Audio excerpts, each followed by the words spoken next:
A womanizing millionaire playboy flying around in his helicopter and picking up chicks. And cats. A lot of cats. We watched Night of 1,000 Cats. We watched it so you don't have to. So you know what time it is.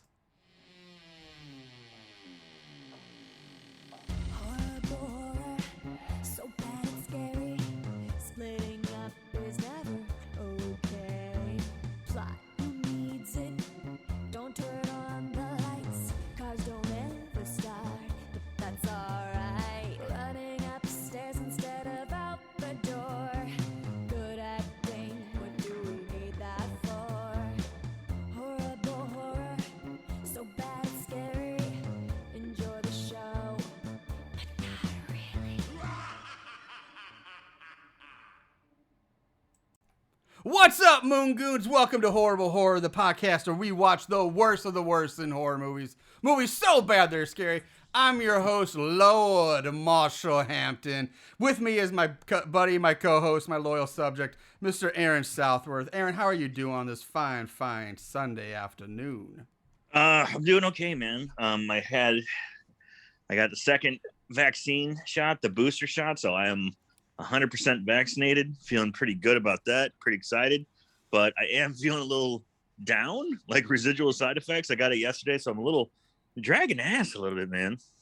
I'm sorry to hear that, but hey, you're vaccinated now. You ain't dirty no more. Yes. Well, I was never dirty.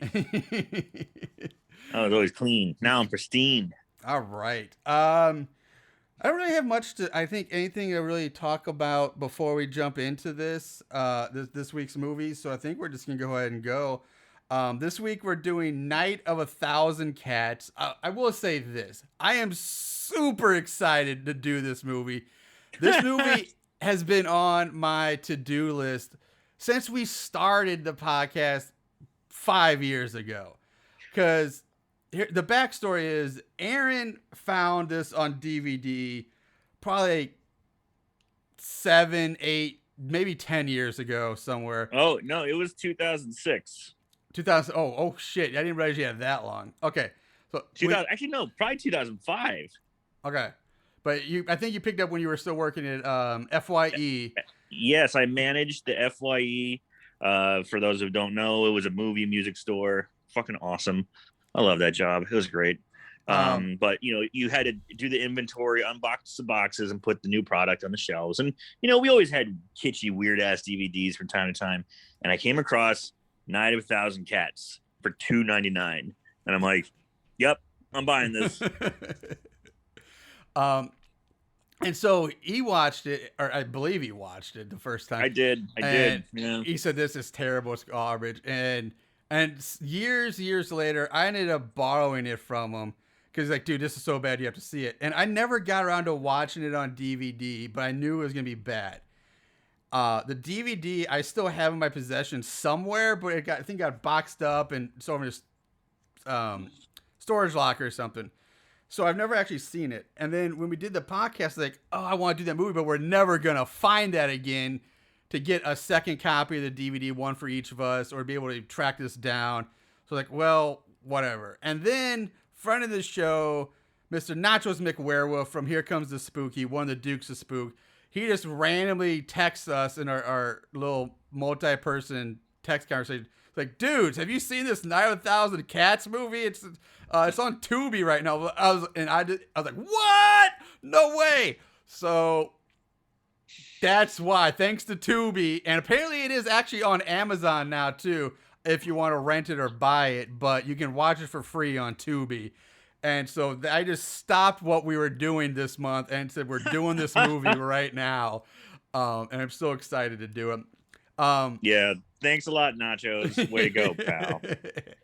You got Marshall's boner up, and now he can't get rid of it.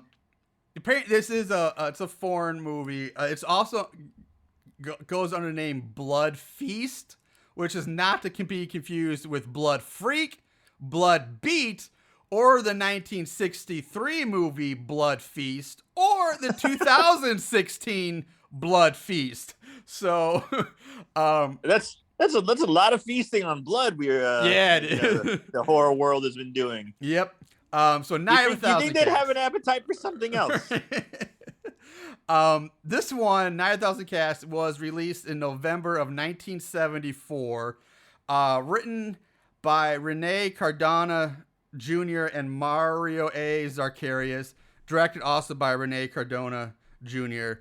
This guy's got 99 credits as a director from 1964 all the way up to 2002, including movies like The Bermuda Triangle, Tintoria, Killer Shark, Guyana, Cult of the Damned, and then Guns and Guts, which that's just a fun title.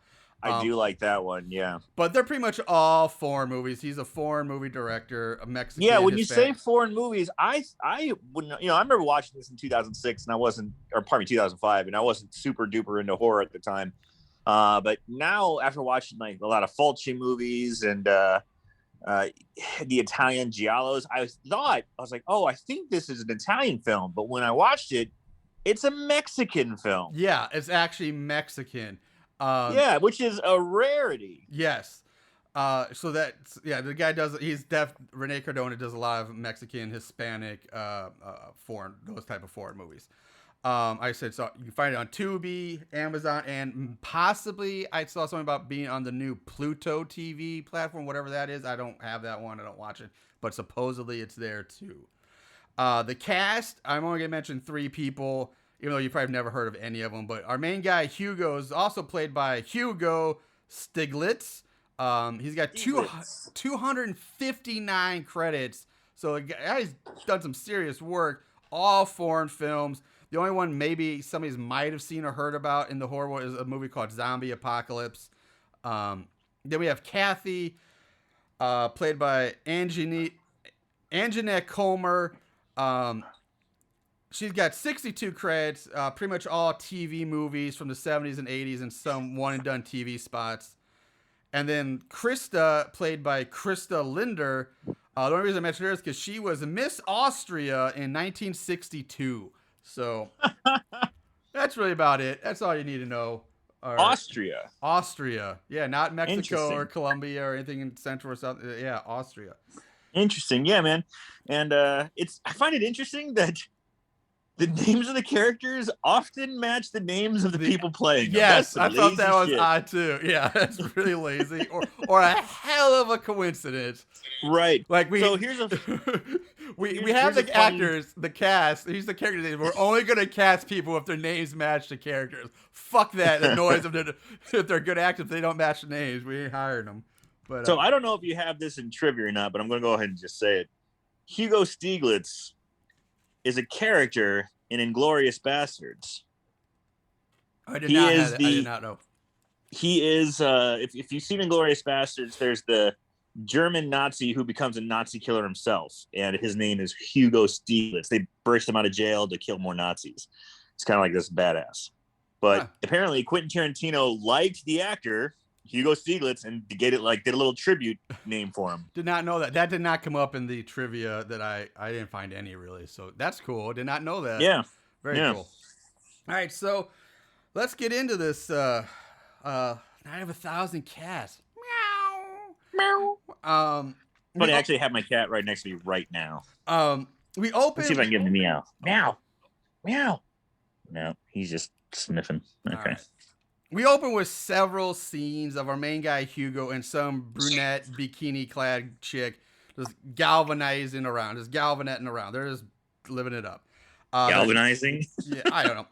Gallivanting. Yes, gallivanting. There you That's go. what I'm thinking. They're making out on a beach at sunset. They're waking up from a night of passionate lovemaking, boating and water skiing, horseback riding along a beach and in the ocean. So just all this stuff. Romantic as fuck. Yeah, it is. Like, my panties got wet. Like, damn, that's some romantic shit. Then it cuts to him on a beach with a new girl. This one's blonde, so that girl's just gone already. He's not already to a new girl. Blonde girl. Then it cuts again. Let me just say, this movie is brought to you by the word cut. Get ready for lots and lots of cuts. So the blonde girl and Hugo are swimming in naked they're skinny dipping, making out in a pool. Next, we see them sleeping naked in this odd-looking bed. It's like it's cut into a wall or something. It looks It like a was bed. really, Yeah, really strange. yeah. It looks like the type of bed you would maybe see on like a boat, like in a cabin on a boat, but they're not on a boat. Um, so it's just weird. And then we cut to them actually being on a boat, where she tells him that I want to stay with you forever, and Hugo says, "Well, on that we agree. But I want you to I want you to stay in a place where no one can touch you. For example, a crystal cage." And then he holds up this brandy snifter to the camera, and it's such an odd like camera shot. It's like one of those like weird like early 3D movies, like one of those things like hold it up right to like trying to pull off like a weird 3D effect. Like here's my you're gonna look through this crystal, this glass, and then the shot reverses, and it's the camera looking through the glass at the girl who looks like this fishbowl effect. It's some This weird movie camera. is lousy with a couple things. Obviously, cats, but helicopters. Oh, and we haven't even gotten to that transmitters. yet. We're don't spoil that part, but all right. But it's just constant. It's Yeah. constant. There's so many weird camera shots and angles in this too, and it's an oddity. So, and so many of the camera moves and angles, they just look awkward and forced. So none of them really seem natural. But anyway, and like Aaron said, okay, we'll just get out of the way. I hope you like helicopters or helicopter shots because holy fuck, are you gonna get a ton of them? This movie's like 70% helicopter shots. So, and speaking of which, that's where we cut to Hugo flying the blonde girl around over the city in his helicopter while wearing sunglasses and like a Crocodile Dundee hat. Dude, you're right. I didn't even think about it, but you're totally right. He flies her to his remote mountaintop compound, which ends up being some kind of like ancient monk monastery or something like that. Yeah, it's like a monastery built in the 1600s. They later explain, and it's a big compound. It's huge, and from the outside, it looks completely uninhabitable. Like there's no way anybody would be living in this thing right now. Yeah, it looks like it's more like ruins almost. Yeah, there's like parts crumbling. So they land, and Hugo has to knock on his own front door and wait to be let in, which is kind of weird. Like it's your place, but you have to wait to be let in. And then like the tiny like hole, like little peephole door opens up in the door, and from the inside, and here's another odd camera shot where the peephole opens, and we see the girl standing there, and the camera does this dramatic zoom in on her eyes, accompanied by like this dramatic music sting. It's again very odd because it's like she's just standing there. It's not like she's the villain, but it's like and it's so odd. I don't even know how to explain it. And we get introduced to Hugo's manservant butler, who looks like the old wrestler Conan from WCW back in like the 90s and 2000s. He kind of does. Yeah, totally actually, does. My thought was he kind of looks like a Mexican Tor Johnson from Plan 9 from Outer Space. Yeah, maybe, yeah, I can kind of see that too. That's kind of where I thought. That's my brain went to Conan. That was the first thing he went was Conan. But you're totally right. He does look a lot like fucking Conan from WCW. Jesus Christ. Yeah. His name's Dorgo or Drago or Dorgo or something like that. I think it's Dorgo. Yeah. Yeah. And he walks around with a very pronounced limp. So fuck it. I just call him Gimpy Conan, whatever. As Hugo leads the blonde girl around his complex, she tells him that Gimpy Conan scares her. She's like, he scares me, freaks me out. And Hugo says that Conan is a fine butler and as faithful as a cat. So he's not faithful at all because no one in the history of man has ever linked cats and loyalty. Dogs, yes, that's well known. But no, I've never in my life has ever used the phrase faithful as a cat. And cats are well known to be kind of flighty, fancy, you know, fickle. You know, they'll do what they want to do. They're not going to sit there like they don't come to you all the time when you call them. You know, they're going to do what they want to do. Yeah. So unless you're like mean that as an insult, like, oh, he's as faithful as a cat, he's not faithful at all. But it's just that's such a weird line. I know this movie is called Night of a Thousand Cats, but that's just it's so odd. So speaking of which, we're like, that's all the dialogue. That's literally it. We're 10 minutes into this movie, and there's been 5 lines of dialogue. I shit you not. I've actually quoted like the entire movie so far. That's insane. So you have 10 minutes of basically just music and like establishing shots and people flying around in helicopters and 5 quick lines of dialogue in 10 minutes. It's so bizarre. You do get to see the girl's butt. It's pretty nice. There's actually quite a bit of butt shots and mostly, but not a whole lot of boobs, but mostly just butts and side boob. So nice butts though. They are nice, yes. Hugo explains that he inherited Conan along the. So he not only did he inherited a monastery, he inherited a human being. That's so I didn't know you could leave humans in a will to other people. Like I will you my butler. It's so odd. That is really strange. So he's like, yeah, I inherited him with the monastery, which, like Aaron said, was mentioned is back in 1600s. He tells the girl that over the generations, all of his previous family members were collectors. They collected stamps. He literally says stamps, weapons, art, but he donated all of it to a museum, which is bullshit because later. And that his collection is all going to be the most special of them all. I'm going to have the most specialist collection ever.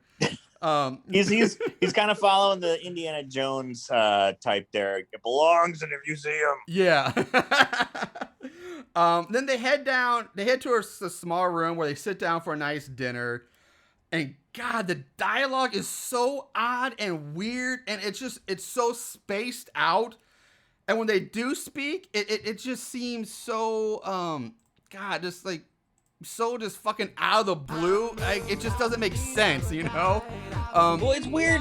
It's weird. The actors don't seem like they want to be there. Yeah. You know, like they are just phoning it in. You can tell they're just like they're not getting any direction, or they're just like, fuck this movie. There's no emotion. Everybody's flat. It's very, very kind of blah. And again, it's foreign. Maybe it's dub, but like the dialogue, they say a line, and then there's like just long gaps of silence before the next line, and a lot of times the next line is so random or doesn't have any. It's not like the natural progression of a conversation. It's so weird.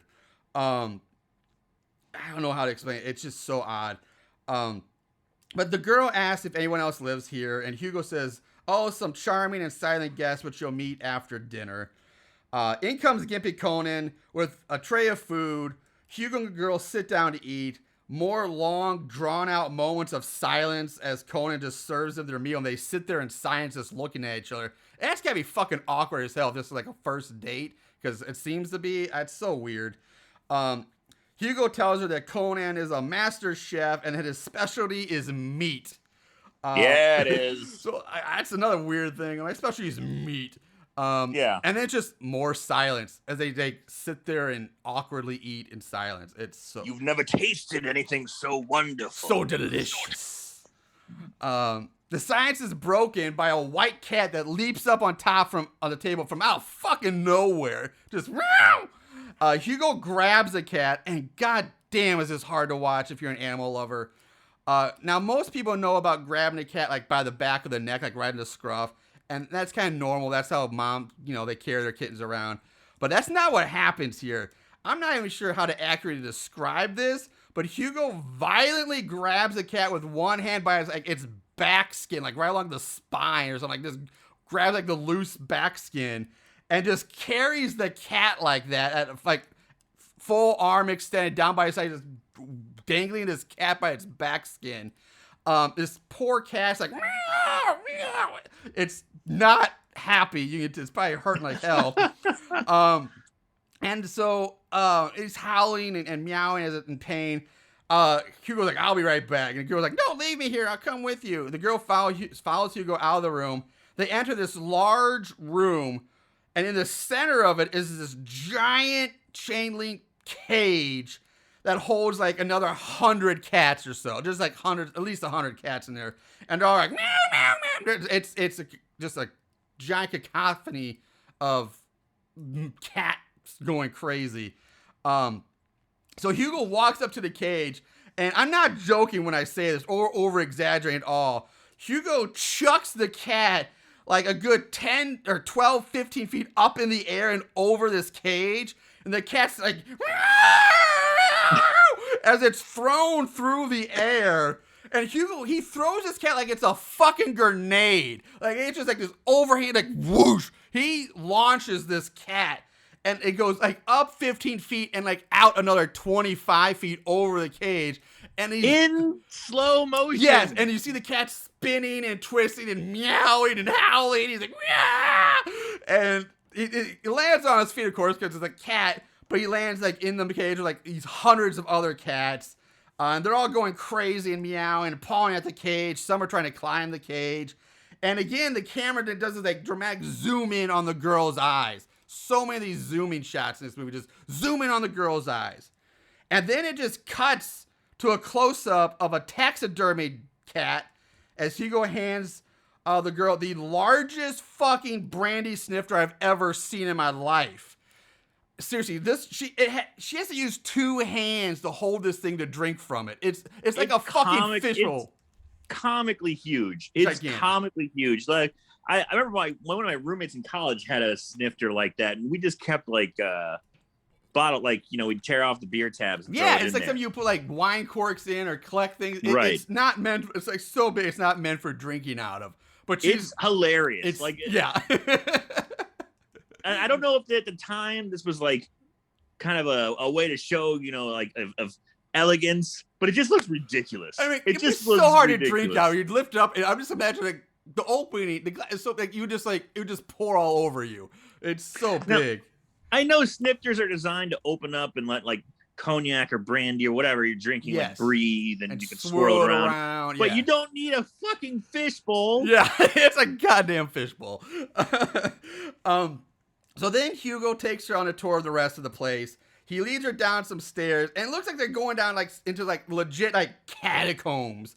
And like, dude, it looks like they're going to go see the crypt keeper. Yes. Go see Crypt Keeper, you know? Like the catacombs underneath Paris or something like that. It's like, what the fuck? And he brings her to some like these locked gates and these stone walls. Like it's like a goddamn medieval dungeon down here that he's leading her through. And he goes to this room and it's like a trophy room. It's filled with various killed and stuffed animals.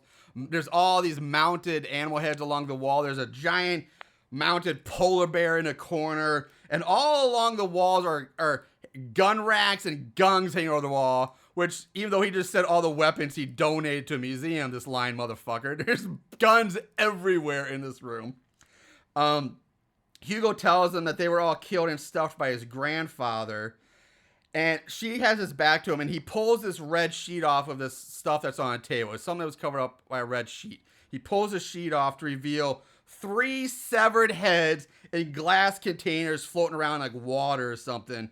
And there's a 4th container next to him. That 4th container is empty. The girl turns around, gasping at the side of their heads, notices the empty 4th container, starts to back away. Hugo tells her, "Don't be afraid. They're only made of wax." And the girl says, "They're horrible and I want to leave." But Hugo just like, fuck that. He just starts making out with her. That will shut her up and calm her down. I'm just going to make out with you. Talk about the power of persuasion, man. Yeah. He's just like, come here, you. I'm just going to make out with you right now. And she just melts into his arms. Yeah, she does. No problem. Everything's cool because Hugo's giving me the smoochies. Yep. And while they're making out, Hugo then grabs her by the neck and strangles her with her own scarf.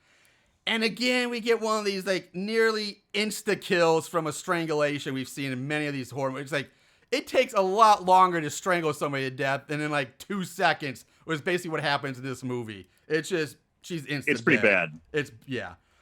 And then we just cut to Hugo in a fancy robe, like his fancy Playboy smoking jacket robe, on a balcony ledge above the cat cage. He stands there tossing handfuls of like raw, grinded up meat down to the cats. And then he eats a piece. He actually gets fed a piece of raw meat from Conan, who comes up with like a stick, like a silver shish kebab stick or something. That stabs a piece of meat on it and feeds it to Hugo. And he was like, oh. And they do like a close up of his mouth. I mean, it's Yep. like right on his mouth, and I'm like, ugh, you know, it's kind of gross. Yeah. Yeah, and he's just chucking this handful of meat out there. Just handful after handful of meat, just tossing it to the cats. And they keep showing like a close up of him slowly plunging his hand into the meat, like, Yeah. you know what meat that is? That's human meat. Yeah. It's people. So then now we jump to Hugo back in his helicopter, just flying around, enjoying the sights. While Hugo's flying around, we see Gimpy Conan dragging a large sack through the estate grounds and over to a large outdoor stone furnace.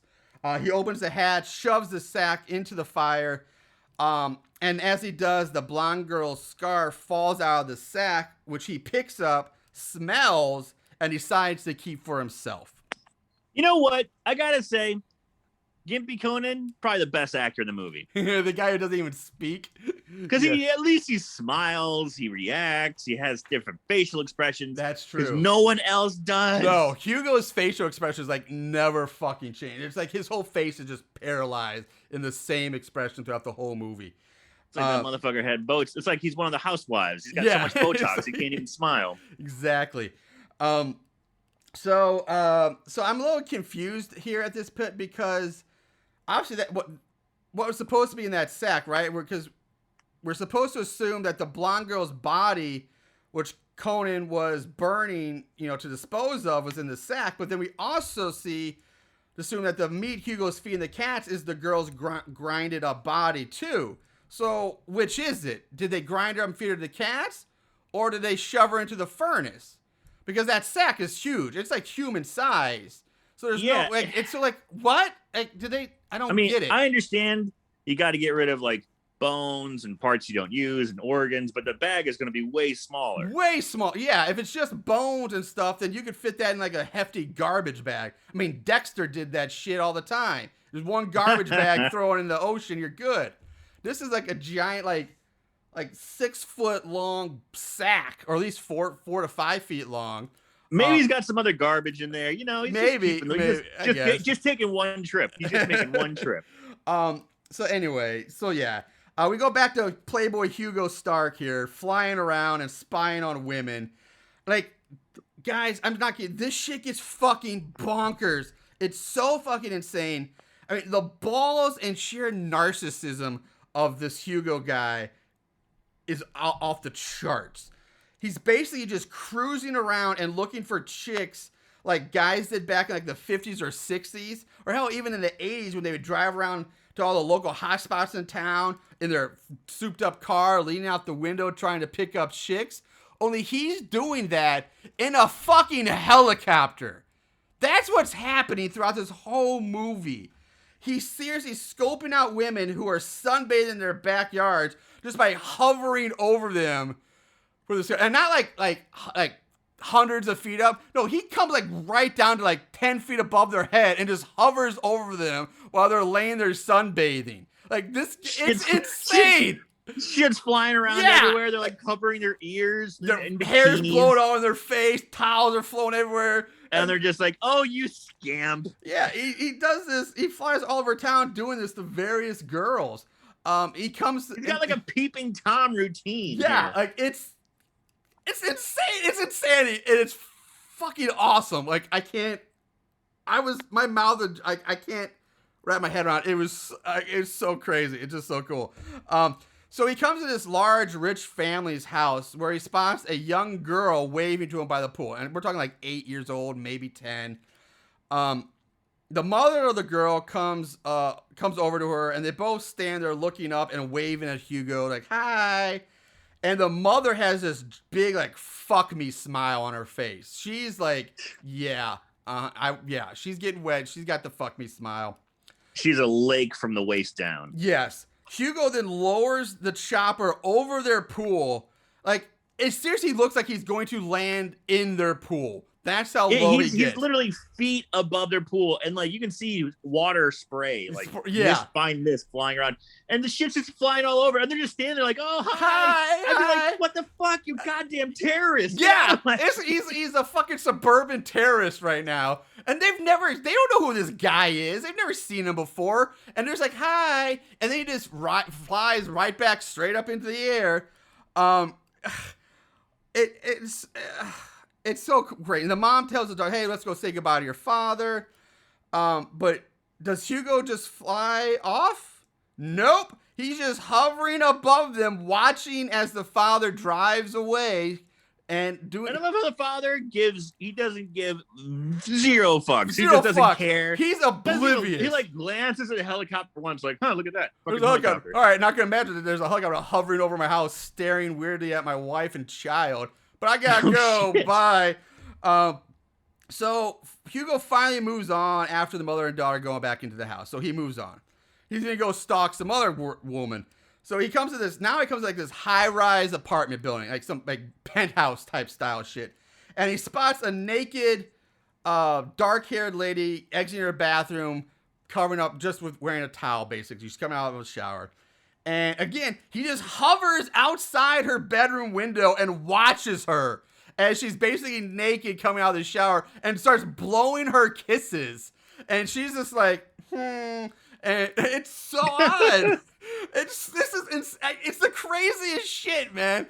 And first of all, again, you're in a helicopter. Like, there's no way he'd really be able to see that clearly in there. Like, I guess he's got to be so close to that building to be able to see her, and for her to actually see him in the cockpit blowing kisses at her. The distance would have to be so close together that it would be like completely unsafe and almost impossible to do that. But it happens. So then we cut the Hugo and Conan playing chess on the roof of one of the parts of his monastery. They're literally sitting in chairs on a fucking roof, and it's domed. It's not a flat roof. It's like a domed roof they're sitting in chairs on. The chairs are slanted, like leaning backwards, and they're trying to play chess on the roof of his monastery home. And Hugo's smoking a hookah. It's not a hookah. They're just fancy pipes. They're giant pipes. I could have swore it was a hookah. No, he's a pipe smoker. Where were they? So anyway, it's a 2 foot long pipe though. It's long and skinny. It's like 2 feet long. Now, judging from the layout of the chessboard, Conan has been kicking Hugo's fucking ass. Because there's like 8 to 10 white pieces that Conan's playing to Hugo's like 4 black pieces. Yet somehow Hugo makes one move and puts Conan into checkmate, which again, based on the board layout, should be impossible. It's not. There's no way. It's just, if you know chess, it's not going to happen. Then we go right back to Hugo in his helicopter again. And he goes back to the mother who we saw earlier, who is now laying poolside in a bikini. Hugo flies so low to her that the helicopter's landing skids actually dip under the pool water. They touch down into the pool. That's how close he is hovering over this chick in a fucking helicopter.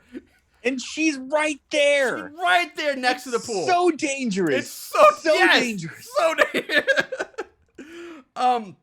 So the woman, she gets, her hair's blowing all over her face, and she jogs away. Hugo raises up out of the water, flies back up into the air, and he flies off. That's it. He's like doing touch goes. He's just terrorizing these people with this helicopter. Like, there's no, hey, how you doing? Let me come down and buzz you and fly off, basically. And this is how he's supposed eardrums are bleeding. Yeah. Like, how is this supposed to win women over? It's like, this is like the equivalent of like a 12-year-old boy, like trying to like show off to like his 12-year-old crush by doing like, let me show you my awesome wheelie on my BMX bike. Let me show this off. And like trying to do wheelies or jumps on it. The chicks just line up for Hugo, man. He's just slaying puss left and right. Well, he torments the city with his helicopter. So he goes off, finds another pretty girl who he hovers over. This time, this blows my fucking mind. I love this. Like, he literally tosses a rope ladder out of the helicopter and, like, just waves, like, come on up. Climb this ladder. and get on up here with me. And she at least has the smart, she's like, no, I'm not doing that. Like, I'm not fucking Jackie Chan. Yeah. But she's like, no, I'm not climbing up there. I'm not crazy. But it does still work on her because she starts using hand signals to basically relay her phone number to him using her fingers that like in hand signals. Yeah, she's like 4, 2, 5, 5, 0. Yeah, like and he's mimicking him back. And she's like, no. It's 4, 2, 0. And he's like, why do they have to do that? Yeah. Why do they have to do that? And it's so crazy. It's fucking bonkers. But I can't help but love it at the same time. Like it's crazy. It's wild.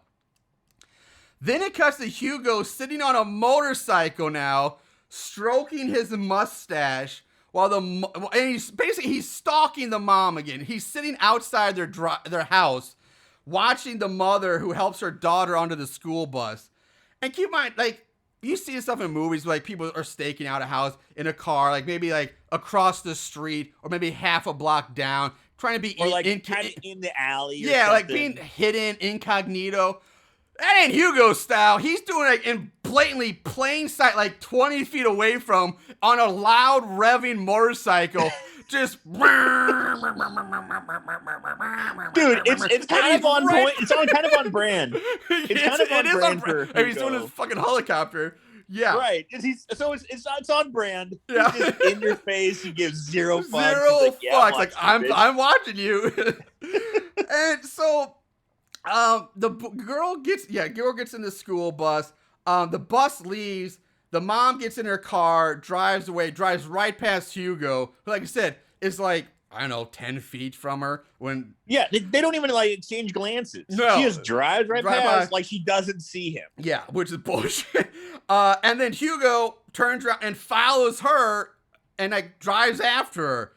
And she's like, the whole time, she's looking in the rearview mirror at him as he's like chasing her down on his motorcycle. And he's not like, again, not trying to hang back or be sly about it. He's like right on her ass and on his motorcycle, following her wherever she goes.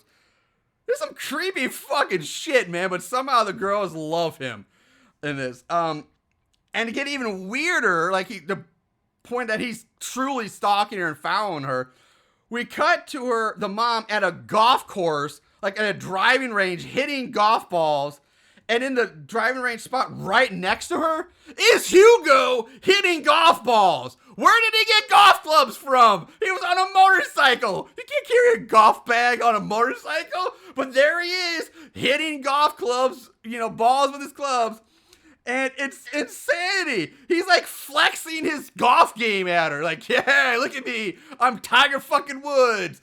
And she's standing there watching him like flex his golf game at her. And each ball he hits is like getting closer to the hole. Like he hits one, it's like 4 feet away. It's the second one, it's 2 feet away. Like he's, progressively getting better. And she's just watching him and loving it. Like, oh, he's so manly. And you can see in her eyes that with each ball he hits, like her panties are getting more and more moist with each hit.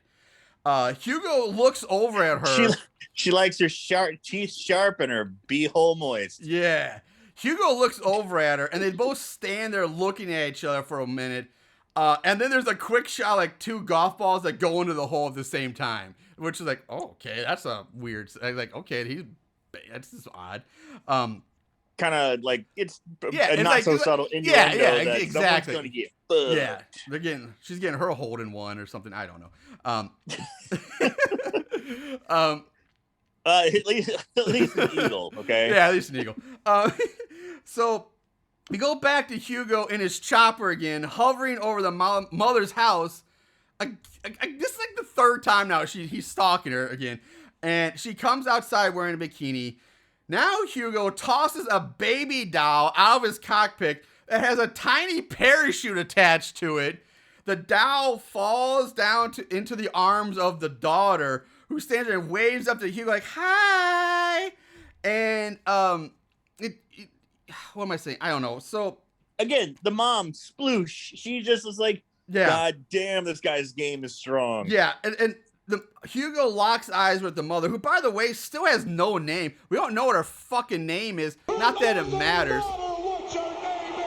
So the mom just looks up at him and shakes her head at him with while smiling with that playful, what am I gonna do with you look? Like, oh, what am I gonna do with you? You scamp. Yeah, it's like that kind of loving, weird. It's so weird. Now we cut to Hugo on his motorcycle, leading the mom, who's in her car, up to his monastery.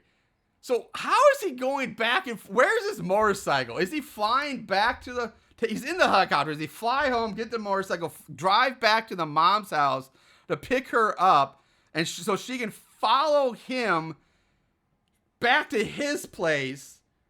Like the logistics, that's a lot of wasted time travel, or travel time, I mean. Anyway, so again, it's also worth mentioning that we've gone like 10 minutes in this movie with no dialogue, just music and sound effects. Everything I've said that's been happening, no one's been speaking this entire time. Again, it's another oddity, cinematic oddity. It's so crazy, but it's weird. So again, now we cut to Hugo and the mom fucking in his bed. Well, it's really more like awkward kissing while Hugo just lays on top of her like a dead fish. Lays on top of her like a fucking blanket. Yeah, there's doesn't move. There's no movement. There's no hip thrust, and there's nothing. It's just so, like the most awkward sex. Yeah. And while this is going on, we get a lot of weird camera shots of like the camera tilting left and right, spinning around, and zooming in and out on the eyes of all the mounted animal heads on the wall. And like the images are going in and out of focus. It's the most bizarre, like weird with thing. musical stings, yeah, like music cues and stings. Yeah, this is supposed to be like the sex scene, and they're making it like, again, very horror, like suspenseful. Like, it's such an odd choice. It's so weird. I know I use that word a lot, but I don't know what else to say. It's just the craziest, oddest shit. It just has to be seen. And then it just cuts to Hugo holding this giant two-handed brandy snifter over a candle flame, warming up the drink. I've never seen that before. Thank you. I've never seen anyone do this. I've never seen somebody hold their like brandy snifter over a flame to warm it up. I don't know if that's a thing. That's something I should probably look up and see, but it was just so weird. I've never seen that before. Never seen it in my life. I kind of liked it. I mean, it looks classy, I guess, in a weird way, but I don't know. All right, so yeah, it looks classy. I think, Aaron, you looked it up. Yeah. You found something about it, right? So to heat or not to heat, many connoisseurs prefer to heat brandy in a wide, bold snifter before taking a sip, as gentle heat enhances the flavor and aroma. All right. So it's done. That's the thing. Most of the time, it's done with pouring in warm water. But I guess when people don't want it to water down, they do heat it over a flame. But interesting. All right, so yeah, it's legit. they actually have the holders for this too. Like, this is a thing. Wow. The more you know. We just had our educational moment for the week, guys. That's cool. Might have to try that. Get me some giant fucking fishbowl brandy snifter and a candle. Speaking of candle, that's what I'm saying. Is this whole monastery so far has basically been lit only by candles and fireplaces. There's like no signs of actual power electricity in this entire complex at all. Again, proving my point that this place should be completely unlivable by modern standards. And many of the walls are crumbling. Like, it's just falling apart. It's still kind of sexy. Yeah, I mean, it's a cool place. Like, this is definitely one of those places like you would do like if you were on a touristy visit. Like, oh, let's go visit the old ruins or check out this old castle. You know, like a tourist tour. So, but like, no one's gonna live there anymore. They may maintain it for historical purposes, but it's completely unlivable. Anyway, he tells her he's going to show her something that only 2 people in the whole world know about. Then takes her hand and leads her down into the catacombs again to the trophy room, and Conan's following behind him. But before they reach it, reach there, there comes a knock on the door. Now, how the fuck they would hear this down the goddamn caves that they're in, is beyond me. Don't think they'd ever hear that. But it's just another impossibility, like Conan's checkmate before. So regardless, they go to answer the door and they find this older gentleman, maybe 50s or so. And he says he's a doctor on his way to visit a patient and his car broke down. So that old chestnut. And the doctor asks them if they can help him out. He's like, hey, can you give me a hand? Hugo's about to just turn him away. He's like, no, I'm not going to help you. But the mom shows up and tells Hugo, hey, you should drive the doctor to where he's got to go in your car. Don't worry about me because I got to leave anyway. And she does. She leaves. Hugo asks her to wait and now is when we find out that she is also a terrible fucking mother. Because she tells him, look, my little girl is home alone. What? Are you shitting me?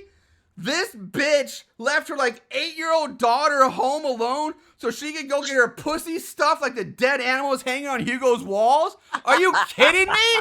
Who does that? That's insanity. I mean, I know it was the 70s, but Jesus. You leave an 8-year-old home alone so you can go get your pussy pounded. This is terrible parenting. God damn. So anyway, the mom gets in her car and drives off. I have odd respect for her now. She's like, you know what? I'm a bored housewife. Obviously, the father, her husband, is not supplying the penis that she needs. And, along comes fucking jet-setting Hugo in his goddamn helicopter and motorcycle. Big hole one, and she's like, oh, fuck yeah. Here's my daughter. Mama's got to get some. So the doctor asks Hugo if he can at least use his phone to call for a taxi. And Hugo's like, all right, come on in. He lets them in. The doctor comes in, walks past Hugo into the house, and walks off somewhere. Conan bars the door behind him while Hugo says, the cats are hungry. Cut to Conan shoving another human-sized sack into the stone furnace. Next to the sack on the ground is the doctor's black medical bag, doctor bag. Now, it dawned on me at this point, Conan must have superhuman strength because he's able to just slide this body in a sack, into the furnace with such ease. And it would be so hard, and he's doing it single-handedly.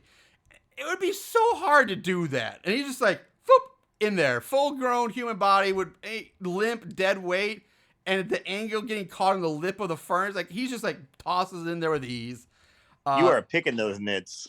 It's just funny things I notice, man. I don't know. This. It makes it look like the sack's just filled with straw. It's basically the equivalent of it. But anyway, now we jump to Conan and Hugo up on the balcony, tossing up more grinded up doctor chunks down into the cat cage. Then it cuts to Hugo sitting on his motorcycle outside the mother's house again in plain sight in broad daylight. The husband comes home, drives right past Hugo, who's sitting 10 feet from their front door on his motorcycle. And the doctor practically rams their front door with his car. I guess this is a foreign thing. I don't know, but they park their cars inches from their front door. I've never seen anything like this before. Like I said, it might be a foreign thing, but it's just bizarre. And the daughter and mom come out to greet him. Again, I don't know how they're able to get past the cars that are blocking them in, but they do. And like I said, Hugo is seriously sitting 10 to 20 feet away from them, just staring at this family, stroking his mustache. The mom looks over at him. They look at each other for a moment, but then the mom just goes back inside with her family, and Hugo just sits there on his motorcycle stalking after him. And then as he's like, and I guess he wasn't expecting the mom to stay with his family this time. So I guess in his disappointment, he pulls out a notebook and he opens it up, and we see the phone number he got from the other girl earlier that was giving him hand signals. So oh, this bitch, I'm going to go get her now since the mom, left me or is too busy. So he drives off, and we cut to the trophy room where we see the doctor's severed head in a glass jar. next to the head of the blonde girl from the opening of the movie. Hugo enters the room, leans up against the polar bear, and pets its paw. And he's looking all sad. Like, oh, I'm just going to hug the polar bear and pet him. I'm so sad. She chose her family over me. Yeah. And he turns to look at his pickled head collection. And the camera zooms in on one of the blonde women's eyes. And then it zooms in on Hugo's eyes. And it goes blurry and crossfades. Yeah, and you get that, like sound effect. It's so weird. It's like so many zooming on eyes, dead eyes, human eyes, and blah, zoom. And that's one of the reasons I thought it was like a Fulci movie, because Fulci does that all the time in those Italian giallo movies. It's so much about the eyes. Yeah. So I don't know if he got inspired from House of a Thousand Cats. Who knows? Maybe. So it crossfades to a horse-drawn carriage. Horse pulling his carriage through a pretty wooded, forested area. Riding in said carriage is Hugo and some entirely new blonde chick. So he's moved on again. Another blonde girl. Hugo looks even more like Crocodile Dundee now. He's wearing his Crocodile Dundee hat with brown pants, a dark blue shirt with the sleeves rolled up, and a brown leather vest. He's fucking going to the Outback, man. I tell you what. Next, we see the two of them shooting doves with a double-barreled shotgun. And again, I'm pretty sure there's no stunt birds used here. I think they were just murdering birds for this scene. Oh, yeah. They're just murdering birds. They're just exploding. They're exploding. Yeah. After the feathers flying everywhere. It's boom. And again, in slow motion. Slow motion.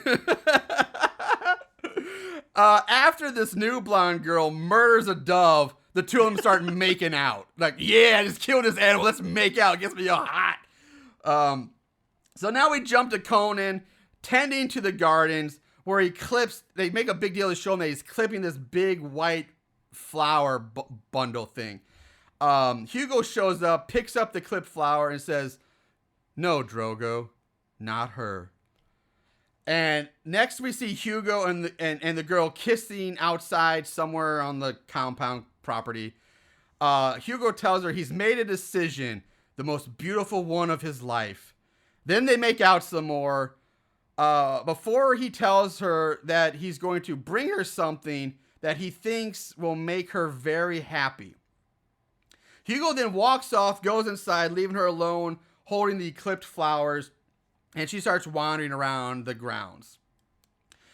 She walks around. Conan pops up from behind a bush with large gardening shears, like Bruce Beefcake style. Clips some flowers right at her crotch level. It's kind of like, ugh. And she gets a little freaked out by him, turns and walks away. And Conan starts following after her. Inside, Hugo gets a ring box out from this cabinet. He opens it up, and we see the ring inside. So it's not like a giant diamond, if that's what you're thinking. You guys, oh, he's getting her engaged. He's going to ask her married, get a diamond ring. No, this fucking thing looks like a UFO from like a shitty 1940s black and white sci-fi movie that you would see on like Mystery Science Theater 3000. This thing should be hanging on a string, dangling from a stick off camera, and accompanied by like the cliche, like weird like sci-fi UFO sounds. Yeah, thank you. Hugo takes the ring, leaves. And when he does, the camera zooms in on a portrait of some woman on the wall, and we see that woman is wearing the same UFO ring. So it's a family ring, a family heirloom thing. We cut to the blonde woman running in slow motion through the forest or wooded area, being chased by gimpy Conan, who still has the gardening shears and who looks fucking hilarious trying to run with this limp. It's the he looks so happy. He does. He looks like he's got this biggest smile. He's like, it's so bizarre. It's all done in slow motion. He's limping and running, gimping after her, and she's trying to run away. But of course, he has on a skin tight, like mini dress, and like go-go boots up to her thighs. So there's just like this little bit of a, she's between black her mini boots skirt, and her black. Yeah, and like thigh-high or knee-high boots. I love it. She never drops the flowers at all. She holds on to those fucking flowers this whole time. And of course she trips and falls. And for you panty lovers, there's a few upskirt panty shots during this sequence Oh, for you dude, panty lovers and out there. those panty shots, they're beyond panty shots. I mean, the roast beef is going off the bun in this one. I mean, you can see all kinds of flappiness going on in there. I'm like, holy shit. Like, I rewound it and watched it. I'm like, yep, and some beef curtains flapping. So she gets up, takes off running again with Gimpy Conan closing in on her. She runs into like a mausoleum or something, some like wall closing area, basically trapping herself for some dumbass reason. I don't fucking get it. She pushes her back up against the wall, and there's a quick cut of Hugo aiming down the sights of a double-barreled shotgun, back to the girl who throws her hands up and screams, back to Hugo who fires the gun, explodes another innocent bird, and then he cuts back to Hugo exiting the house with the ring in hand. I'm like, wait, what?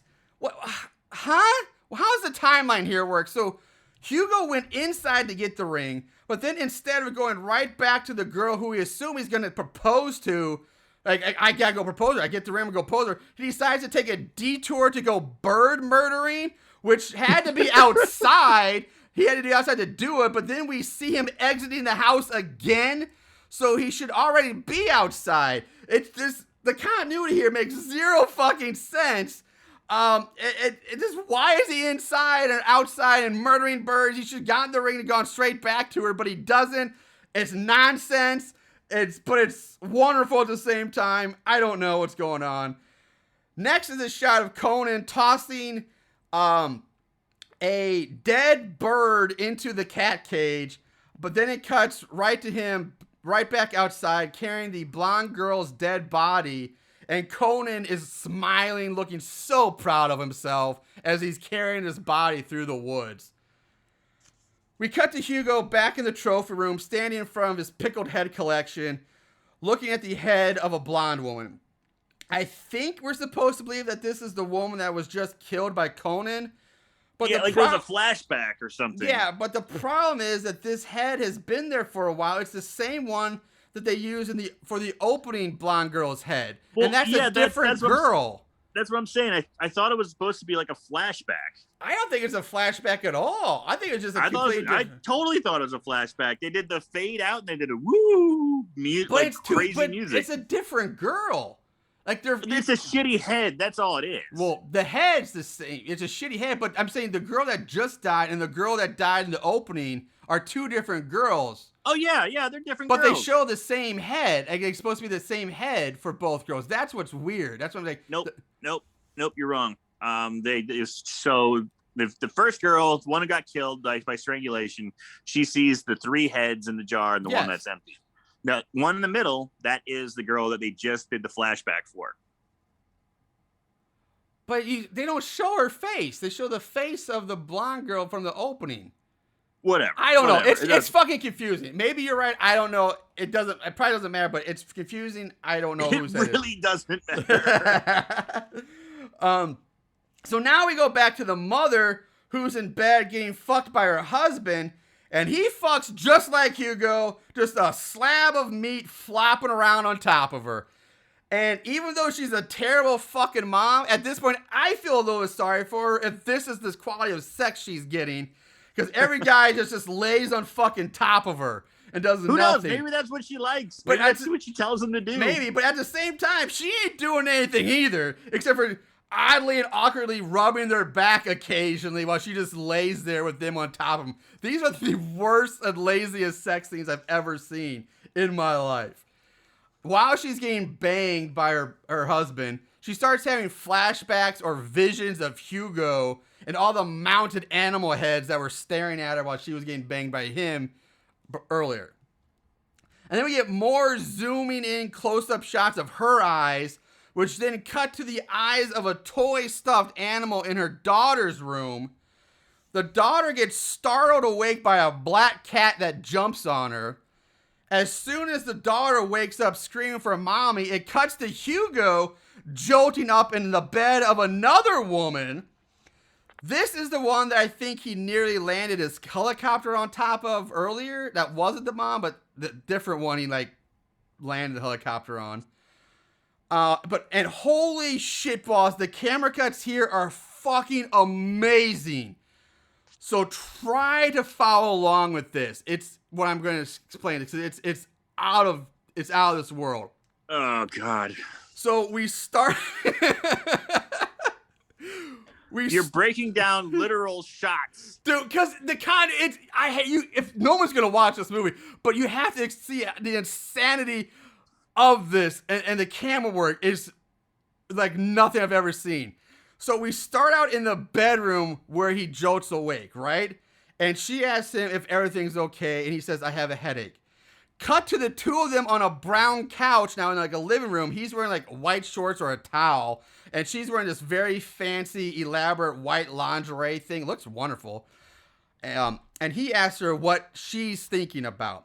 Then it immediately cuts to her sitting on a white couch.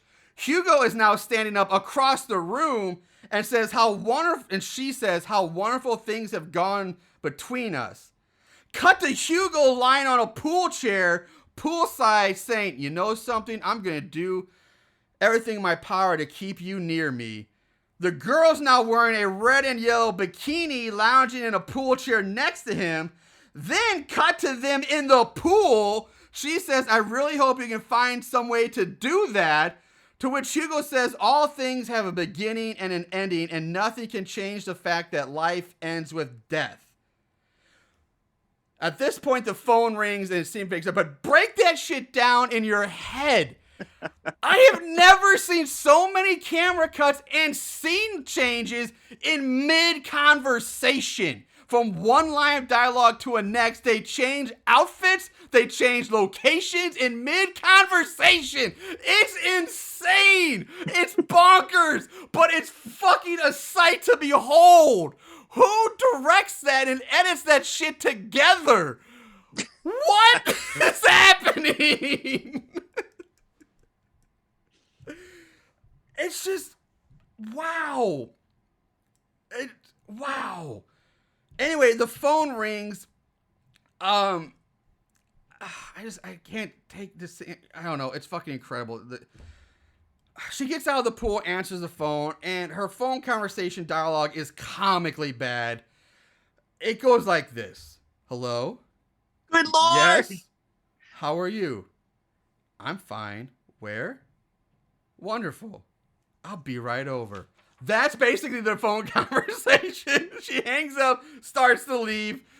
Hugo insists on knowing where she's going because I guess he's a very controlling person.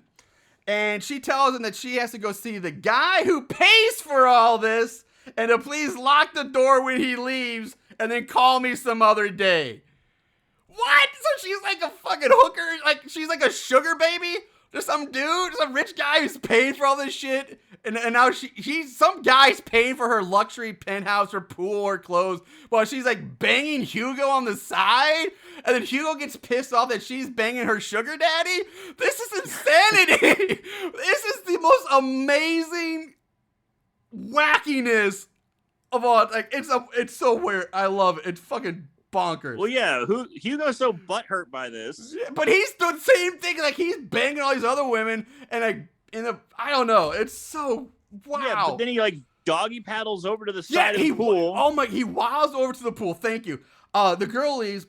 He hangs out in the pool for a moment, looking like finishing his drink, and then he goes over to the side of the pool where there's a white cat just laying next to the pool. He grabs the cat and thrusts it underneath the water, drowning it. And holy fucking Jesus Christ, where the hell is PETA?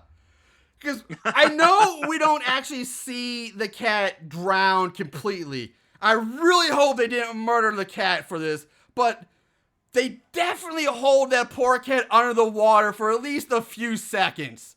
It's crazy. Like this shit's like, if you're an animal, again, hard to watch. Like you know that cat is terrified and is basically being held underneath the water for the sake of a movie shot. Oh my God, dude. And this is Mexico, 1970, 74. 72, 74. Yeah. I mean, they don't give a fuck. Yeah, it is Mexico. So then we cut back to Hugo and Conan playing chess again. At least this time they're inside and not on a domed roof. But this time Conan beats Hugo. He actually wins. And then Hugo says, I'm like, good job, you're learning. But then it cuts to Hugo and Conan on the balcony feeding the cats again. Only this time, Hugo is so butthurt that Conan beat him in chess. He pushes Conan off the ledge, and in slow motion, Conan falls into the hungry cat cage and gets eaten by the cats. You don't see it, but that's what fucking happens. His butler beats him at chess, so Hugo murders him. God damn, that's a sore loser. We cut back to Hugo in his helicopter again, going back to the mother's house where the whole family is out in the backyard having family time by the pool. The dad's reading the newspaper. The daughter's running around. The daughter runs over to the fucking husband and both of them, the husband and the daughter, look up and start waving to Hugo. The goddamn husband, whose wife is banging, Hugo's banging your wife, dude, and you're waving up to the guy who's fucking your wife. Like, hey, dude, how you doing? So happy to see you. Dude, he's Lord Cuck. I swear to God. And the mom just stands there awkward, like, oh, shit. Like, like my husband and my fucking side piece are right here hovering over my family in a helicopter. I will say the mom does have a very nice looking body. She keeps her stomach tight. Pretty good. But she is the least pretty face of the prettiest faces of all the women in the movie, which makes it odd that this becomes the object of his obsession. There is another quick shot of a black cat that's eating the plastic head of the baby doll that Hugo tossed out the helicopter for the girl. Yeah. Was an odd shot. Like the head is separated from the body and it's lying in the grass, and the cat's like eating the face of the baby doll. It's really weird. I don't know why a cat would eat plastic, but whatever.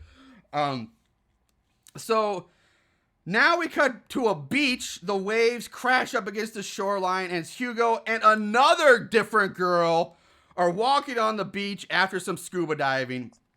She tells him that she cut her leg on some coral. He asks to see it, and this quote-unquote cut on her leg is just a red line they drew on with a marker. It's the worst, literally the worst, lamest, laziest special effect for a cut I've ever seen in my life. It's literally just a red mark line across her leg. This quote-unquote blood, after seeing this blood, Hugo goes into some kind of like trance and zones out. The camera zooms in on his eyes again, and he just kind of stares off. He snaps out of it when the girl says, "Let's go eat, I'm starving," to which Hugo says, "You go, I'm worried about something else that I have to finish."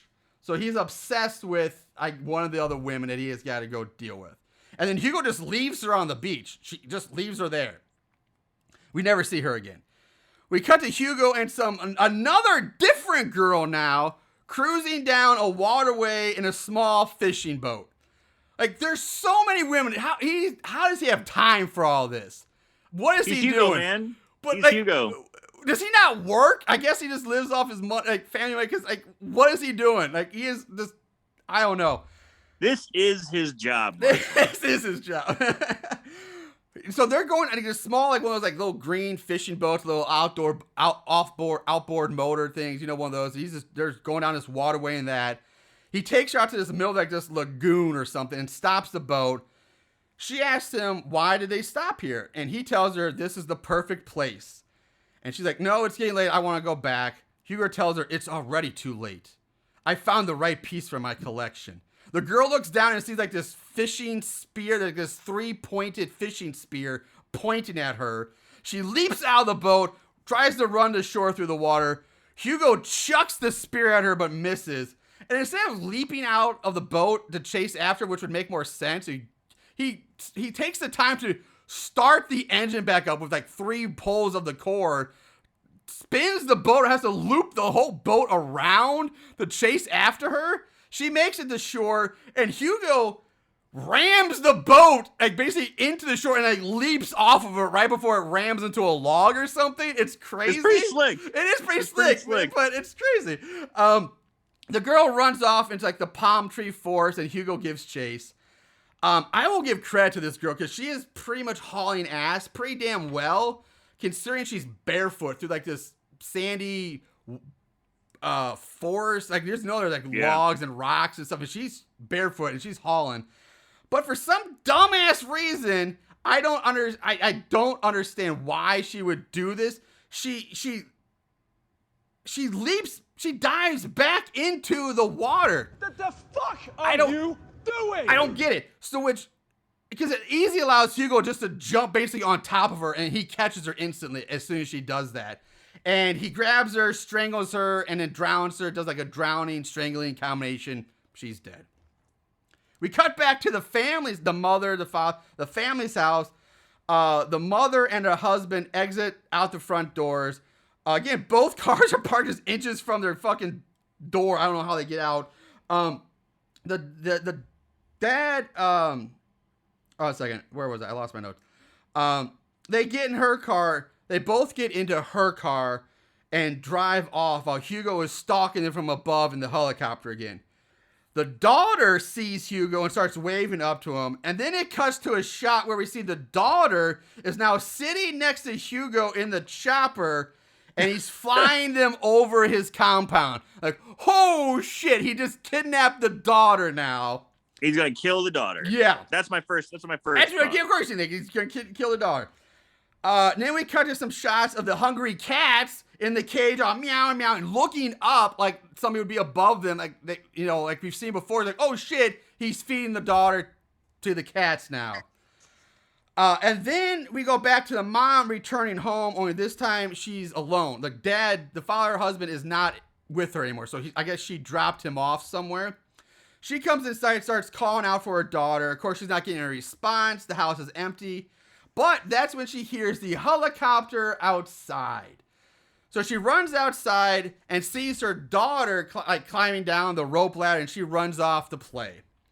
So, okay, he didn't kill the daughter. The mom then just stands there looking up at Hugo, smiling. And again, are you fucking kidding me? Like, this guy just kidnapped your daughter in a helicopter and just then had her climb down a rope ladder, dangling how many feet above the ground in a helicopter. And she's just like, okay, you know what? I'm going to, with this look on her face, like, I want to suck that dick and have that cock helicoptered into my puss. That's the look on her face. Not like, holy fuck, this man's insane and needs to be locked up. I need to get a restraining order and call the police. What the fuck is wrong with the people in Mexico? What is happening down there in the 70s? Who knows?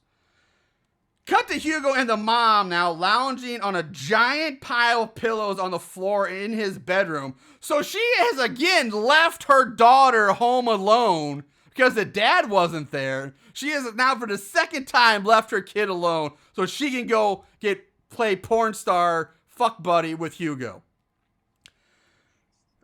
So, they're on this giant pile of pillows on his bedroom floor. She has the fishbowl brandy glass in her hand. He tells her that it's been hell waiting all these days to have her back here again. And at this point, I do want to throw a quick comment and respect Hugo's amazing pipe collection that we see because the camera pans across. It's a dapper. It's an awesome pipe collection. I'm jealous. You were or are still, I don't know, a pipe smoker though. I gave it up occasionally, very occasionally. I still think about it, but I haven't done it in a very long time. But but there was a while there. You were smoking a pipe a lot. Yeah, I was a big pipe smoker, man. I had a pipe collection I inherited from my grandfather, so I'm still a pipe connoisseur, if you will. And I noticed it. Game recognized game, Hugo. I see your pipe collection. It's on point. Fleek, if you will, is that still a word the kids are using these days? I don't think so. Yeah, I think Fleek died. Good. Yeah, very good. So she gets up to refill her fishbowl.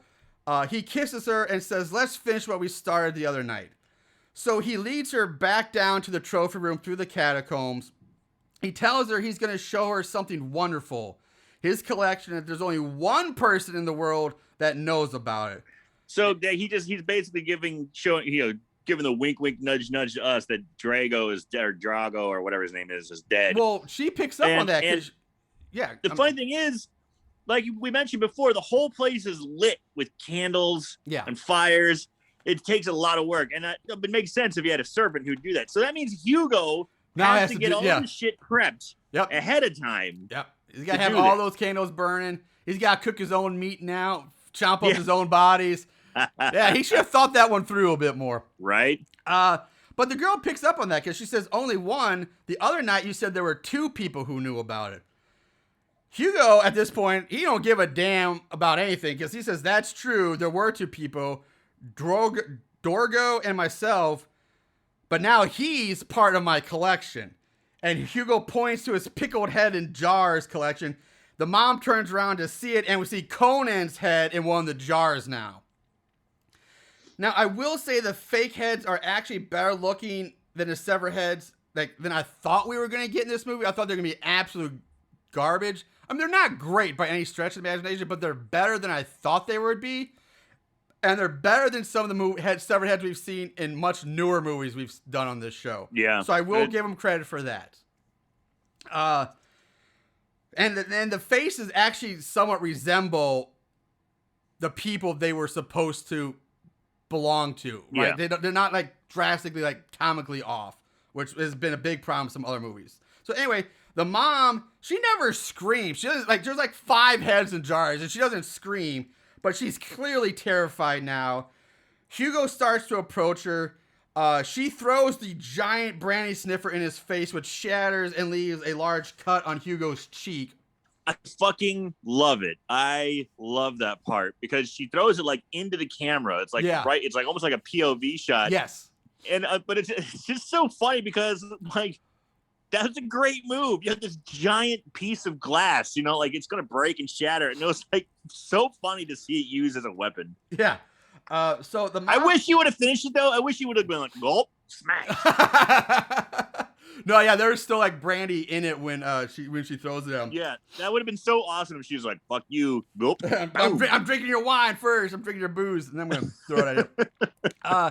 The mom takes off running. Hugo chases after. They end up in the large room with the cat cage. The mom grabs a giant, like, ancient spear that's just casually leaning up in the corner. It's almost like a halberd. Yeah, it's not quite a halberd. It's a legit spear. But it's not that. It's like an 8-foot spear, so like 6, 7 foot. Yeah. I mean, it's not on a rack. It's not on a display case. It's just like casually leaning in the corner, like a broom. Like you put a broom in a corner. It's just this giant antique spear that's probably should be in a museum, worth a lot of money. She picks it up.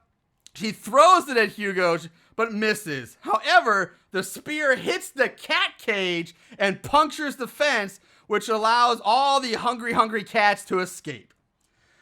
Hugo continues to chase her through the ruins of the monastery. He finally catches her. She tries to fight him off, but can't, and he drags her all the way back down to his trophy room. Keep in mind, he catches her like outside somewhere. Like that's a long way to drag somebody who's kicking and screaming and trying to get away. Right. So at this point, all the cats are out of the bag. I mean cage.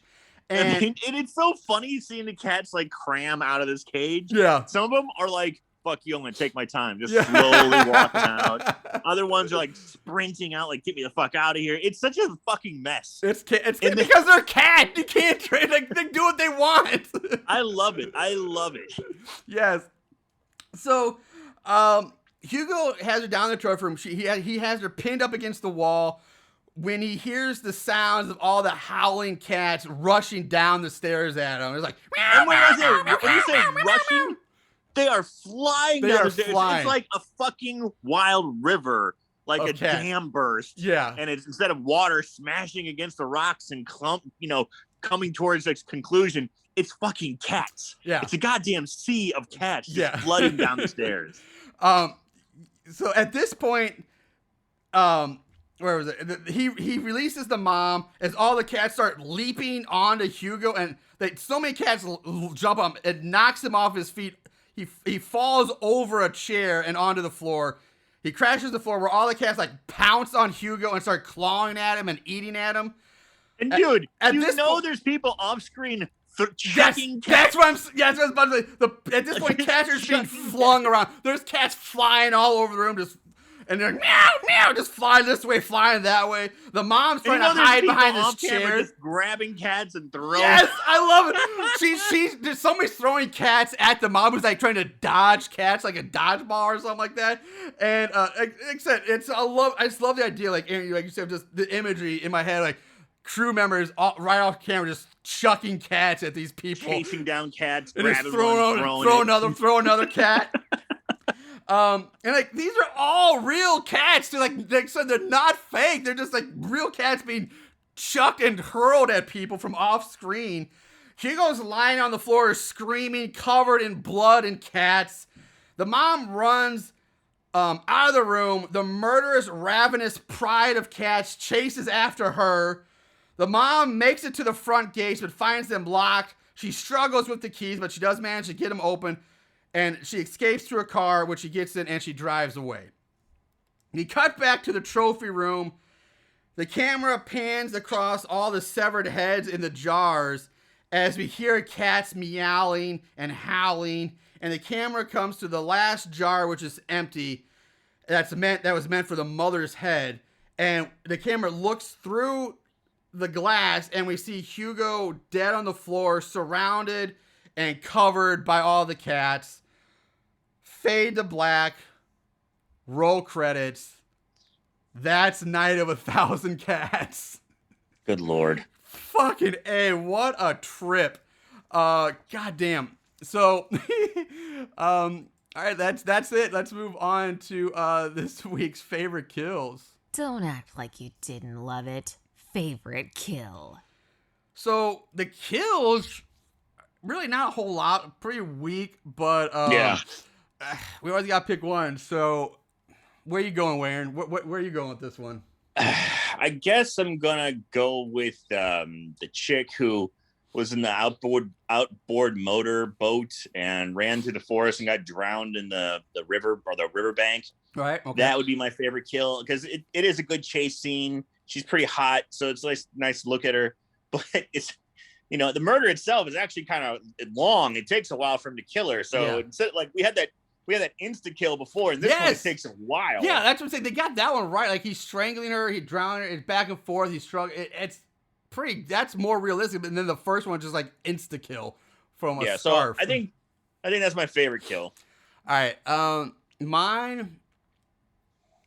I'm going with Conan. I think we go Conan because I just can't believe like he pushes him off the ledge because he lost to him in chess. He beat him in chess. He kills him by pushing him off the ledge into the cat pit in slow motion. So it just blew my mind that he did that. Like, what? The women I get. That's his thing. But he killed his own manservant because he beat him in chess. So I went with that because that's just insane. All right, let's move on to the odds and ends. Just when you thought it was over, here comes the odds and ends. All right, so ratings gives it, IMDb gives it a 3.8 out of 10. Rotten Tomatoes, there is no official thermometer score, but it has a 37% audience score. Jesus Christ. That's high! Like, for this movie, I was stunned to see it that high. And Amazon gives it a 3 out of 5. Figures. Yeah. Plot keywords. There were 72 plot keywords. A lot more than I thought there would be. A lot more. But you want to take a guess at what some of them are, Aaron? Well, obviously we have cats. That one. I didn't. Yeah. Do we have beef curtains? No. Oh, dang. Okay. Do we have Conan plays wrestling? I wish. WCW Conan. We have Helicopter Playboy. Helicopter is like the first one. Just Helicopter. Well, of course, you're going to have Brandy Snifter. You're going to have Helicopter. You're going to have cats. But what are some of the fun ones? All right. So you touched on this in the opening because I would not associate it with this type either. But so giallo is one of them. Okay. But then you have Italian American giallo, Mexican giallo, and sleazy giallo.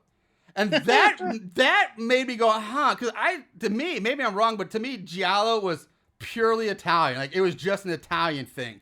I've never heard of Mexican or Latin American giallo. So Right.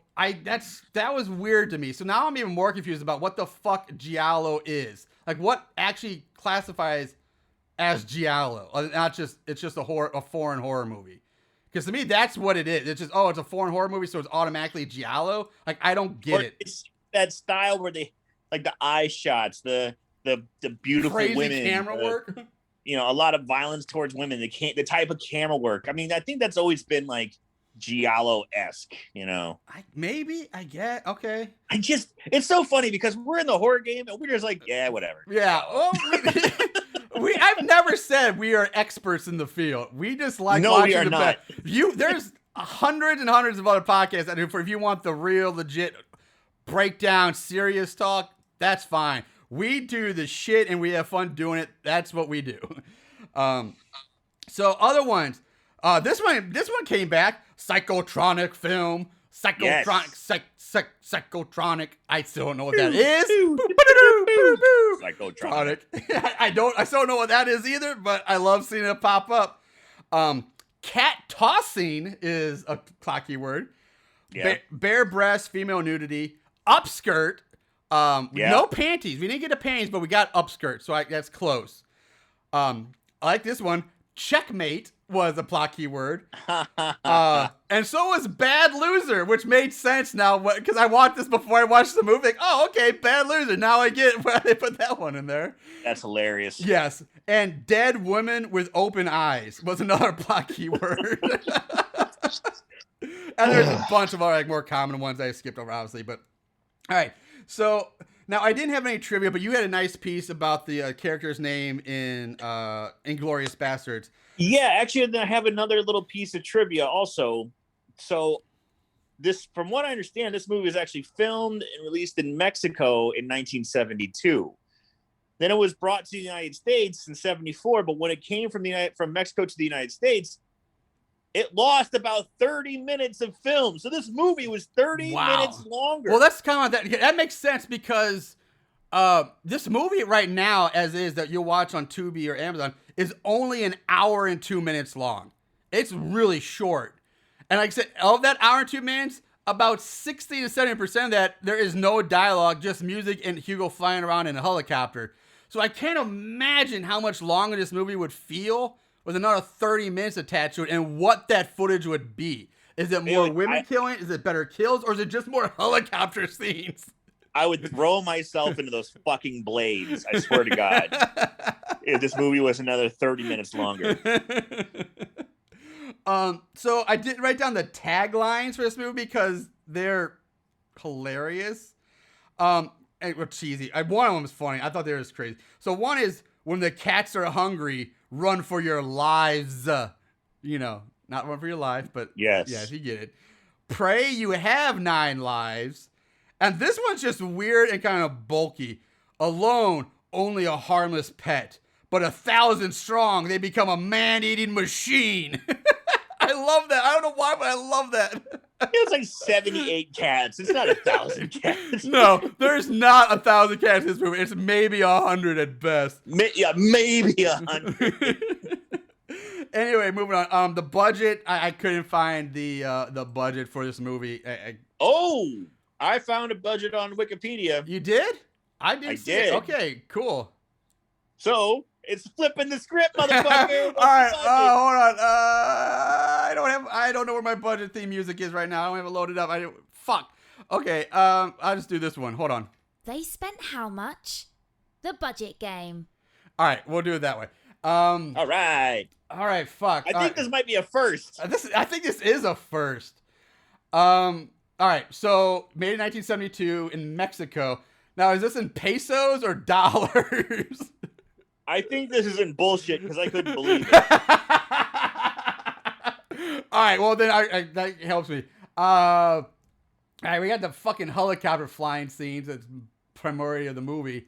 Renting the monastery, some actresses, Miss Argentina, no real blood or special effects, but you do have a cat. All those cats, a cat wrangler. I'm gonna say $1.5 million. You blew your wad. I did? All right. Bug time. According to Wikipedia, and you take this with a grain of salt because I'm like, this is bullshit. $1,500. That's bullshit. Okay, when you said bullshit, I went over. I was like, oh, he spent way more. I wasn't going to the under. Because I was originally gonna guess 100,000, but then you said it's bullshit. I'm like, oh, so it's probably more. So I put $1.5 million.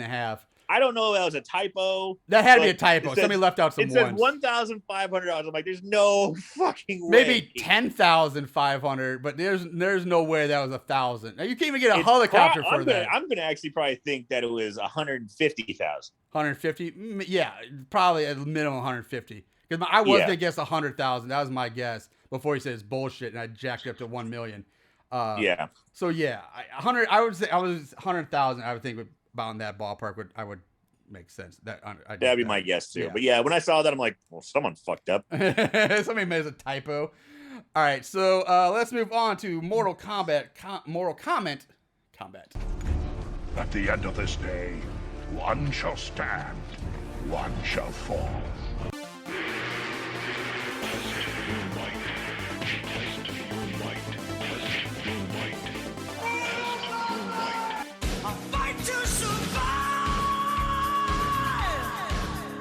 Good versus bad. Right versus wrong. Light versus dark. In the end, when the dust settles, who will be left standing after Mortal Kombat? All right. So, yes, right versus wrong. 5 stars versus 1 star. Who will come out on top of this battle? All right, Amazon, 35 total reviews on Amazon. 35% of them are 5-star, with only 29% being 1 star. That's close. That is very close, and it blew my mind that was that close. I'm stunned. So, excuse me, from Unrepentant writes, Night of 1,000 Cats is an obscure, under-the-radar Mexican horror gem that will leave your jaw dangling and mind blown. Hugo Stiglitz is the murderous playboy, is perfect. So much a must-see goodness. 5 stars. Janet Halliburton writes, it is scary, gross, funny, comical, and cool and sexy scary. Live for any coil, scares, 60s and 70s horror films, especially from England and Italy. They are the best. 5 stars. I don't know what England and Italy. Yeah. I don't even know what that was. Coil, like COLL scares, 60s, 70s horror films, especially from England and Italy. They had the best. I don't know. It's weird ass. Anyway, she gave it 5 stars. From Richard Stachy, OMG, I love this movie. I don't know why the guy has a room full of cats, but who cares? He's a creepy rich guy that stalk woman on a helicopter.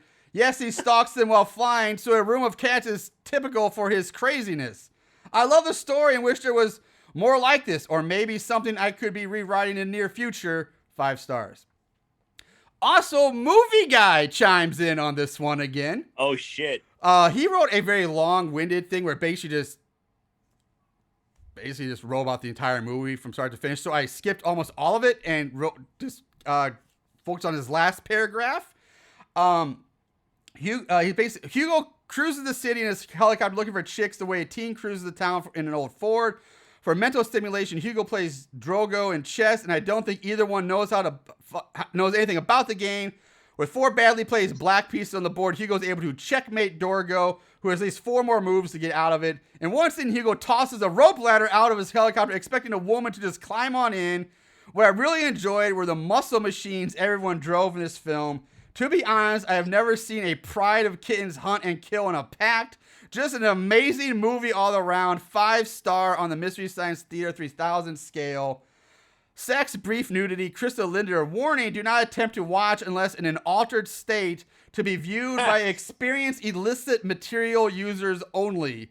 5 stars. That's funny. Yeah. All right, moving on to 1 stars.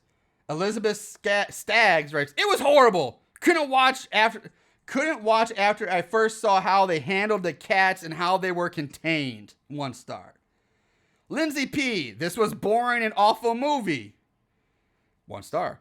From Jasmine Smith. I wonder what they did to the cats in the making of this movie. Doesn't seem like it could have been good. 1 star. Sean D. The 70s produced some of the worst movies in existence, and this is a private example. 1 star. And lastly, from Brian Fowler, quite literally the worst movie ever made. 1 star. So that's what other people had to say. Who's winning this? What side of the fight are you on, Aaron? Where are you at on this? I'm kind of torn on this one. I mean, at the end of the day, the movie is 70% fluff and bullshit shots and just padded like a fucking drag queen. I mean, it's fucking insane how much bullshit is crammed in this movie and how little plot or dialogue there actually is. There's no character development. There's no hardly a sense of classical entertainment tropes in this movie at all. I know it's a bizarre piece of cinematic history. It's a one of a kind. I'll say that. But I kind of love it. I'm like, I got done watching it. I'm like, what the fuck was that piece of shit I just watched? I kind of want to watch it again. It's only an hour. I want, and that's probably the saving grace. That's probably what saves it. Is that it's only an hour. And I honestly think if I did see the unedited version, I'd probably be like, fuck this movie, I can't. Because it takes you just to that edge, and it has a nice little finale, but it takes you to the edge of just being like, fuck this movie. But there's so much, their filler is so weird. Yes, that's so what I'm going to say it's so bad. I'm just going to say, man, I kind of like it. I'm on the side of good. I'm going to say so bad it's good. All right. I never thought you were going to come around on this movie. I'm going 100%, or should I say 1,000%, so bad it's good. This movie, and I never thought, when I saw this movie, when you gave me that DVD box, and I never watched it, I was like, this is going to be one of the worst movies ever. It's got to be. It's going to be terrible. I watched it, and it is. It's terrible, but goddamn, in the most fun, bizarre, and perfect way. So many things to say. First of all, yes, it's only an hour long, and it is a saving grace. And you were talking about how there's so much fluffer in scenes. There's so little dialogue. Here's my neuron. You know how I count things, right? And weird things. I counted every line of dialogue in this movie. There were only 74 lines of dialogue. There's more dialogue in silent movies than this movie has. It's insane. Could you imagine watching like an Avengers movie or a Friday 13th movies, and there's like 70 lines of dialogue, and so that it's nonsense. It's unheard of. There's more dialogue in like a 10-minute or we'll say 15, 20-minute episode of your favorite sitcom than in this movie. It blows my mind. I love how you count everything. Well, you've got to be on the spectrum, man. Counting all this stuff. I've got to know. But that said, and the filler, but if the filler wasn't so bizarre and crazy, and the camera work, I couldn't stop watching. I was watching it, blown away with a grin on my face at how bizarre and weird the choices this movie makes. The dialogue is spoken so oddly and so spaced out. It's like nothing I've ever seen. And that one shot, that one scene I try to explain down where they're cutting, where it's cut, and they're changing locations and cuts mid-dialogue, mid-sentence sometimes, is unheard of. I was like, oh my God, this is insane. I loved it. I've watched this, I think, 3 times this week. I highly recommend you guys take an hour out of your day. Find it on Tubi. If you don't want to do Tubi, spend $2 or $3, rent it on Amazon, and watch an hour of it. It's an hour, but my God, it's insane. So bad it's good, 1,000%. You gotta watch this to fully experience this movie. I never thought in my life I would say that. I shocked myself at that, but here I am, and I will stand by that. I know Nachos and Cincinnati Jeff are probably the exact opposite. We were briefly talking about this the other day, and I think they are on the opposite boat we are, but fuck it. I recommend this movie 1,000%, and maybe if they listen to this, they'll change their mind, but I recommend you guys go out and watch it. So I think that's going to do it for us this week. Thank you very much, guys, for listening. We appreciate you. Love you. You can check us out, Facebook, Instagram, all that shit. If you're still listening, if you feel like supporting us, we really appreciate it. We do have a Patreon page where you can help support the show. I won't lie, I have been very lax on that lately with trying to get more tiers and better rewards. But any little help you guys can give us is much needed and appreciated. Everything helps. I think that's it. I don't have anything else. Aaron, you got anything else you want to say this week? Well, I should be back in studio next week. Yes, thank God. Hopefully, I won't have to worry about all these sound issues I'm having trying to balance everything out. I can't wait to get you back in here. If everything goes according to plan, I should be in studio next week. So pretty exciting. I don't know if you have a movie plan, but I got an idea. What I'd like to do. Oh, we'll talk. I did have one idea. I did have one movie planned, or was thinking about it, but nothing's set in stone yet. So we can talk about that. All right, cool. But yeah, I'm looking forward to it. I'm feeling worse now. I'm feeling like shit. My bones feel like glass. Yeah, I'm going to wrap it up, though. I'm just take a fucking nap. All right. Well, we're going to wrap it up, guys. Thanks for listening. And you know what to do in the meantime. Remember to watch more horror movies and always keep it tight.